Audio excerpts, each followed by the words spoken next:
Ahoj, zdraví vás lektorka Kika zo štúdia Levitas.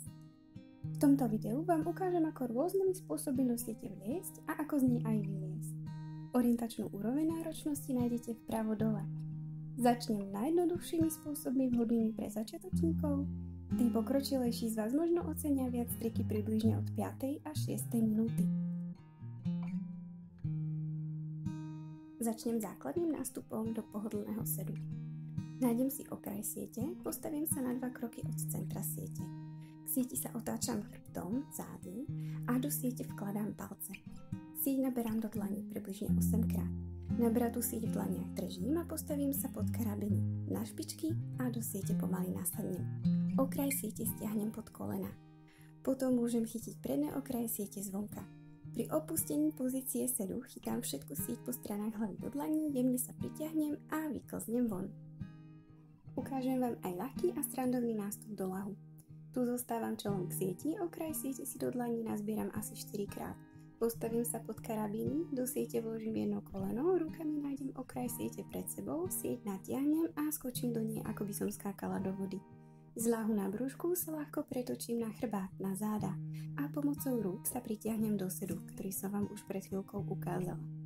Predvediem ešte raz z druhej strany a zároveň ukážem, ako sa zo sedu dostať von kotúlom. Pri výstupe kotúlom chytám všetku sieť po stranách hlavy do dlaní, jemne sa za ne pritiahnem. Pritiahnem aj kolená k hrudníku a pokračujem pomaly kotúlom vzad, na nohy, do stoja na zemi. Tu je nástup do sedu a kotúlom von ešte raz z druhej strany.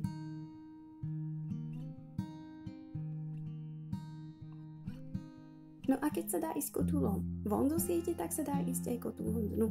Stojím 2 až 3 kroky od centra siete, tak aby sieť bola za mnou. Okraj siete vyniesiem nad hlavu a prestýdam zo spod siete. Sieťou si zakrývam ramená a zabalím lakte. Postavím sa na jednu nohu a tou voľnou nájdem sieť za sebou. Poskočím pod karabiny, navážim sa hlavou dole. Odrazím sa od zeme a kotúlom vpred. Skončím v ľahu v sieti. Tento kotúl sa dá urobiť aj bez pomocnej nohy v sieti. Takto. Tento trik môže na prvý pohľad pôsobiť ťažšie, než v skutočnosti je. Pravdou ale je, že variantu s nohou v sieti zvláda takmer každý úplný začiatočník. A je to trik, ktorý nikdy neomrzí. Ďalej predvedím jednoduchý nástup do stoja. Nohu vložím do siete, sieť chytám rukami čo najvyššie a pritiahnem sa do stoja.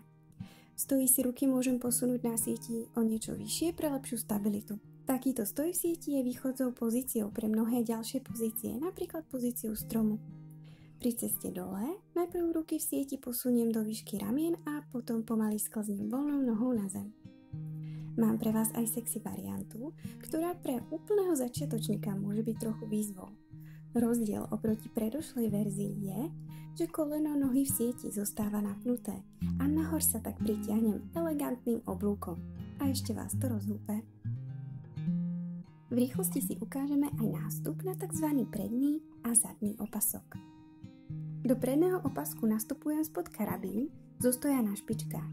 Sieť priložím k panve, tesne pod predné horné panvové, teda kyčelní hrbovky. To je predný opasok. Nakráčam a navážim sa vpred do predklonu. Sieť zostáva na prednom opasku, z ktorého môžem ísť napríklad do pozície arabesky, ak si rukami chytím sieť za sebou a nohy natiahnem vzad.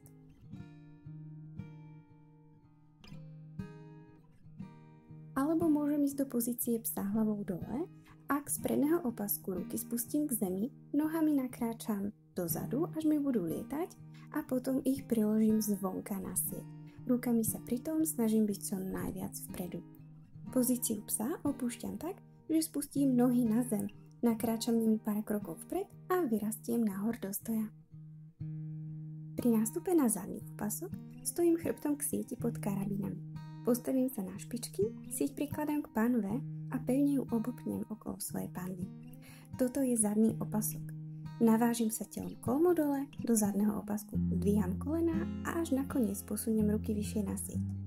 Dostala som sa tak do pozície loďky, východzej pozície pre obrátenú pozíciu opice, do ktorej sa dostanem tak, že roztiahnem nohy do široka, omotám ich zvonka okolo siete a spustím sa hlavou dolu. Cestou naspäť chytám sieť pod členkami, kotníkami, pretiahnem sa naspäť do loďky a nohami na zem. Na chvíľu opustíme opasky a ukážem vám ešte dva zaujímavé nástupy do siete, ktoré zvládajú aj začiatočníci. Morský koník je trik, do ktorého sa vchádza s jednou dolnou končatinou skrytou v sieti. Koleno v sieti ohňom smerom von, tu vľavo, a oboma rukami chytám sieť vysoko na druhej strane, tu vpravo. Voľnú nohu vyniesiem oblúkom pomedzi pravú a ľavú stranu siete, pritiahnem sa rukami nahor a dostanem sa takto pozície morského koníka. Tu si môžem skúsiť napríklad oprieť hrudník o sieť pred sebou a natiahnuť ruky do strán, alebo sa rukami od siete odtlačiť.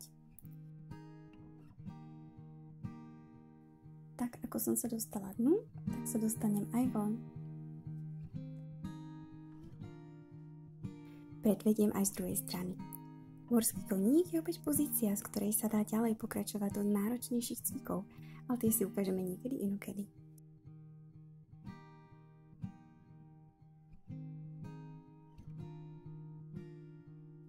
No a do siete sa dá vliesť aj z ľahu na zemi, napríklad takto. Je dobré dostať sieť pod kolená a potom sa pritiahnuť nahor. Nie je to moc elegantné, ale môže to byť rozhodne výzva.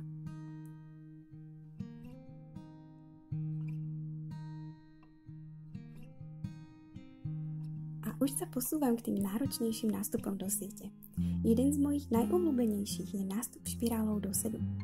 Stojím k sieti z boku, chytám sieť oboma rukami na jednej strane vysoko, jemne sa odrazím od zeme a pritiahnem sa rukami a špirálou pomaly dosadnem do siete. Zväčša to chce viac pokusov či lekcií, kým to človek vypiluje, ale potom to stojí za to. Vrátim sa na chvíľu k prednému a zadnému opasku a ukážem vám, ako sa do nich dostať kotúlmi. Pokiaľ chcem ísť kotúlom na predný opasok, sieť si musím omotať okolo rúk. Potom už len urobím nedokončený kotúl vzad, zastavím sa, až budem dole hlavou a potom sa rukami spúšťam pomaly dole na predný opasok. Rozviniem sa a som tam. Ešte raz z druhej strany.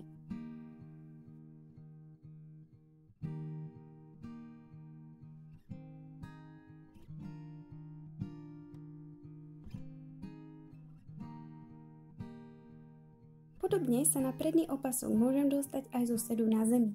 Posadím sa hlavou pod karabíny, sieť si omotám okolo rúk a pritiahnem sa za nohami nahor do stojky. Ďalej si ľahám na predný opasok a rukami si sieť prechytím. Tento nástup je silovo náročný, o mnoho ťažší než ten predošlý, obzvlášť ak budete postupovať staticky ako ja. Pre uľahčenie je možné si pomôcť odrazením sa nohou alebo nohami od zeme. Pri kotúle na zadný opasok je lepšie ruky neomotávať. Sieť za sebou chytiť vysoko a spustiť sa do hlbokého predklonu tak, aby ruky boli v zapažení. Potom je dobré zacúvať dozadu, aby hlava bola pod úrovňou karabín. Nohy vyniesiem nahor do stojky a položím sa do zadného opasku, napríklad do opice. No a cestu z opice už poznáte. Predvediem ešte dva posledné nástupy do siete. Oba budú kotúlom priamo do stoja v sieti a oba sú podľa mňa v skutočnosti ťažšie, než vyzerajú na videu. Prvá varianta sa začína s nohou vloženou v sieti za sebou. Sieti tam do rúk zapažením a pokračujem kotúlom vpred. Voľnú nohu pritom priložím na sieť a keď sa dotočím, môžem sa na nohu v sieti postaviť.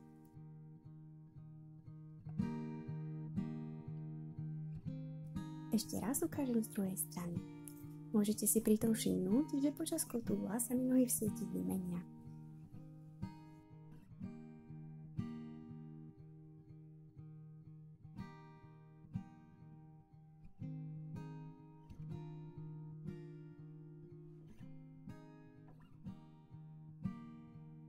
Druhá varianta je v rozprestretej sieti.